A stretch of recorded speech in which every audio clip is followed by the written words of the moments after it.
Here's a Fanimation Glideaire ceiling fan in my guest bedroom. I'm gonna turn the switch on. So I installed the remote plate like right here.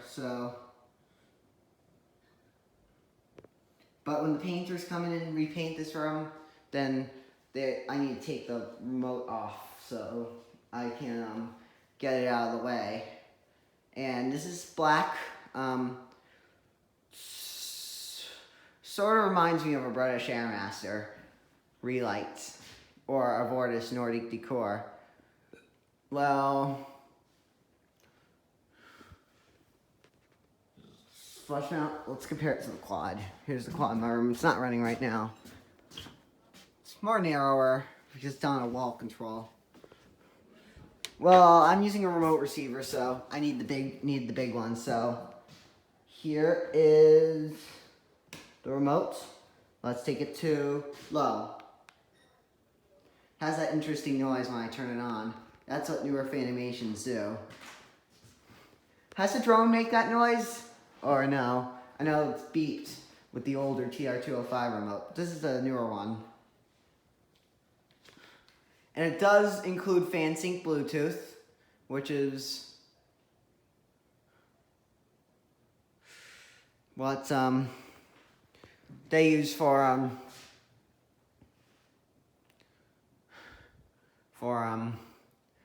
DC fans nowadays. They used to use the TR39s, now they all include FanSync Bluetooth. Even the Levon Custom used to do it, but even the Levon Custom now has TR205D.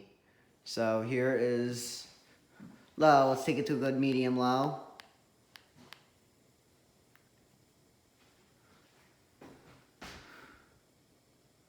Oh, this is a fast low, so I'm going to take it to a good fast low setting. Fast low. This is the speed kind of where I like it on. It gives off a gentle breeze. I think I may leave it on this speed in reverse in the wind because it's snowing out right now. Let's go to medium low. You see the remote right here? It's 31 speed remote. Let's go to medium. Couple notches.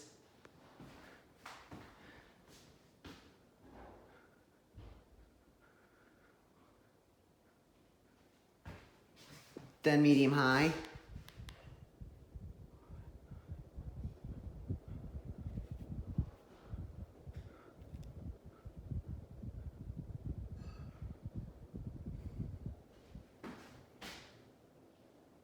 It's not a slow medium high, but notch.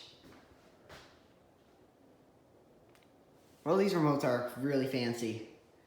That's what fan collectors didn't like this remote at first when the Subtle came out. Well, Subtle's too big for this room. Here is high.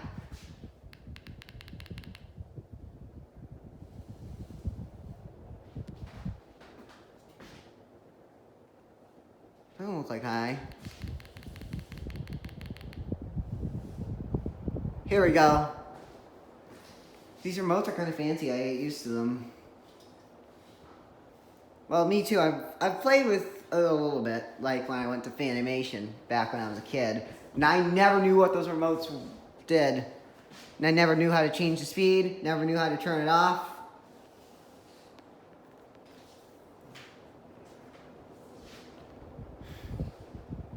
Here is spin down.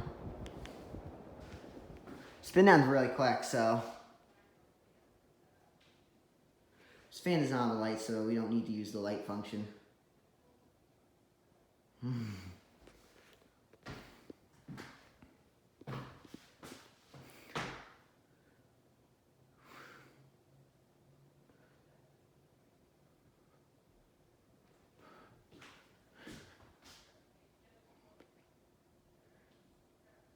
I'm the first guy to have one of these Glideaires. The Glideaire sure reminds you of a British Airmaster or a Vortis Nordic decor. I've seen some Vortis ceiling fans when I went to Italy. But I didn't have time to upload them. And,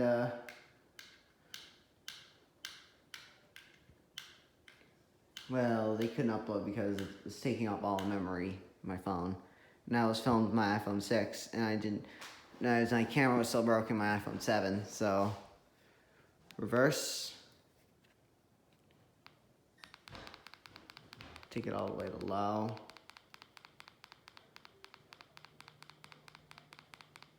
Just reminds me of putting all the fans on low at Fanimation. I think this is good for low speed.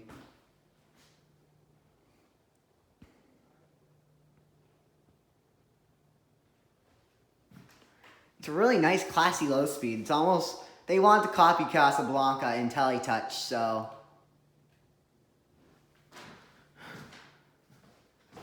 But the one problem is the canopy.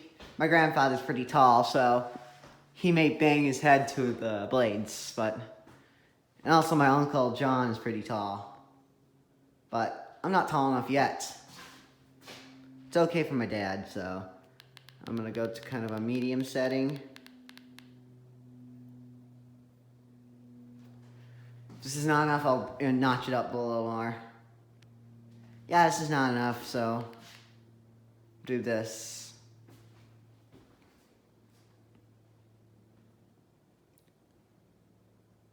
That's still not enough.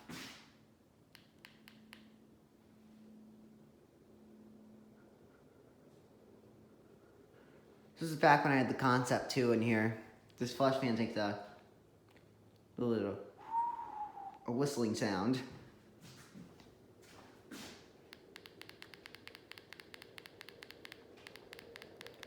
Here's high. Well, it's kind of done it in forward and reverse.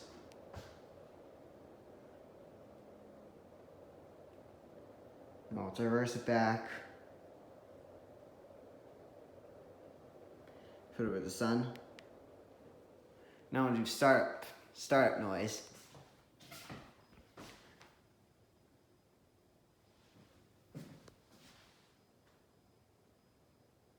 It's coming from the Glideaire. It's a weird noise when it reverses. Here we go. Now I'll wait for it to stop because the DC motor fan takes a quick spin down time. But it takes a long time to get up to speed.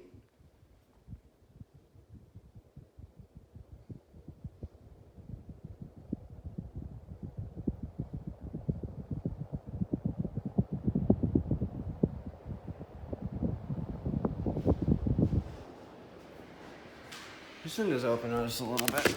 And it's snowing outside. It's maybe because the construction guys trying to let the dust out. Spin down. Let's just spin down again. This is DC motor. We can do multiple spin downs with DC motor.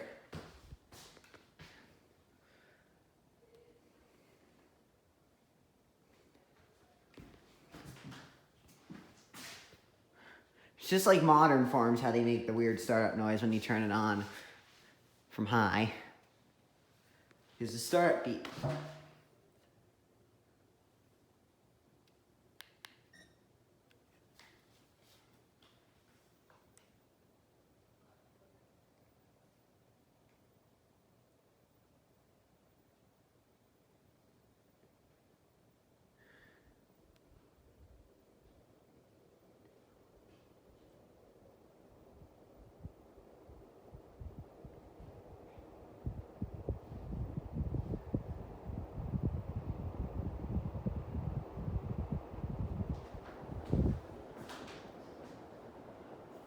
Stop this. I'm gonna put it in reverse and slow it down. And anyway, a little off video. So yeah, thanks for watching. Bye.